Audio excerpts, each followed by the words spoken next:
Everybody, welcome to my studio. I wanted to give a quick update on my hip replacement recovery because I've had so many people asking questions, and some of you know the details, some of you don't know the details. So I thought to make life easier on everybody, I'll just share the details here. So, about week 5 of my recovery, things are going really well. I was starting to get mobile. I was not using my crutches unless I went for a walk, and then I would just use one crutch. But things are really progressing, and I felt like I had finally turned that magical corner that everybody talks about. And then I started to develop an incredible amount of swelling in my leg and a lot of pain. I just didn't feel good. As the days went on, the swelling became more and more. And by evening time, it just felt like my entire left leg was just going to burst open. So painful. So I reached out to my surgeon and he asked to see me right away. So I made a quick trip up to Denver to see my surgeon. And he said that I have developed a hematoma. And at that point, it was hopeful that my body would just absorb it, and I would be okay. Like wear some tight Spanx or bike shorts to try to compress and squeeze that, and then start pedaling on my bike and just get it moving to see if my body would do what it needed to do. Unfortunately, the pain and swelling has increased so much to where just everyday living is incredibly hard. So I reached back out to my surgeon on Wednesday of this week, and it was agreed that it's time to go back in and do a revision on my hip, which will entail he'll open up my incision, he'll wash out the entire leg from the inside, remove the hematoma. And then, in case there's any sort of bacteria lurking inside my body, he's going to replace the components of the original replacement, which means that basically the recovery will be very similar. We're looking at 4 to 6 weeks, back to the limited mobility, not weight bearing, things like that. So I'll also have a PICC line put into my body, which will give me IV antibiotics for a long term, which is really bummer, but we don't want an infection in my body, in my bones, or traveling into my bloodstream or my heart. So it's a huge setback. It's devastating. I was ready to go back to work next week. I was ready to just sort of resume my life. And it's hard. So I'm kind of in this place where I'm in a place of acceptance. I'm also in a place of allowing myself to feel the real feelings and to be incredibly disappointed and devastated. But that doesn't sit long with me. I'm moving forward. I have a plan for this week.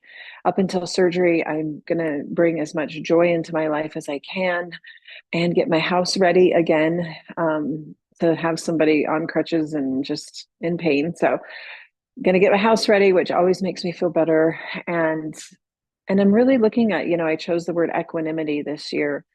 And equanimity is defined as being unwavering and steady despite whatever life hands you. And that's what I'm focused on, is just living in equanimity, that I'm not falling apart. I'm not over the top. This is going to be the end all. I'm just unwavering. And that's helpful to me. And I was just telling a friend of mine, or a couple friends, and my therapist, that we tend to live in extremes in this world. And so I have two sets of people. Both of them are all coming from a place of love.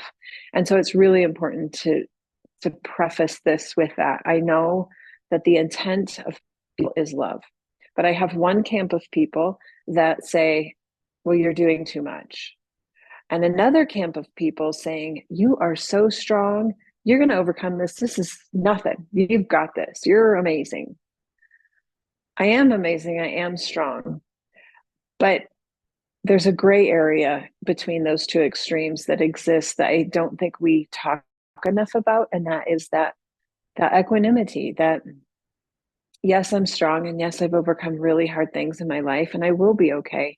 But there's also the reality that this is really hard, and to just be with that and to acknowledge that versus diminishing. And I don't know that the people mean to diminish me by saying you'll be fine.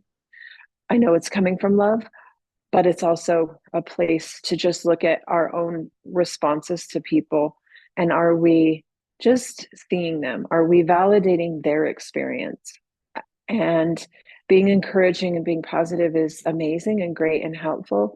But there's also a very missing space and a void in our world of just allowing. And I think that equanimity is inviting me just to allow. And I'm just allowing this to happen and to be okay with it and to find ways to incorporate joy in my life and just readjust, shift gears a little bit. The 7 weeks that I've been off, the 8 weeks on Monday has been incredibly fast. And so I can do another 4 to 6 weeks. It's a blip in time in my big totality of my life. So thanks for encouraging me. Thanks for caring about me. Thanks for loving me. I will be okay. It's just a speed bump and it's teaching me a lot. And I have a lot more to say on that. So if you are going through major surgery or a hip replacement, again, I'm going to reiterate this a million times until people are sick of hearing it. Not everybody has the experience of it was the greatest thing they've ever done. And they were walking without any aid in a couple days and running a marathon in a week. Not everybody is going to be that 80-year-old person that it's the greatest thing that they've ever done. So to have grace for yourself if you're going through it and it's not as easy as people think it's going to be or tell you it's going to be. And if you have a person in your life going through a hip replacement, try not to compare their experience with other people's. Just let them have their own experience and be there for them and what they're going through. And to be in that gray area, don't blame and don't be so over the top. You've got this that you're not acknowledging how hard it is. So that's my message of the day. So Thursday's the big day. I'll be in the hospital at least 2 days, probably 3 days. Make sure everything's stable and good. The drains are in place and everything's good to go. And then I'll be home. So I've got lots to come in April that'll be virtual and it'll be good. It'll work out just fine. So hang in there with me. Keep watching. I've got some ideas to come up, shifting gears again. So got some ideas and I look forward to sharing with you the next phase of this crazy journey. So I'll see you soon.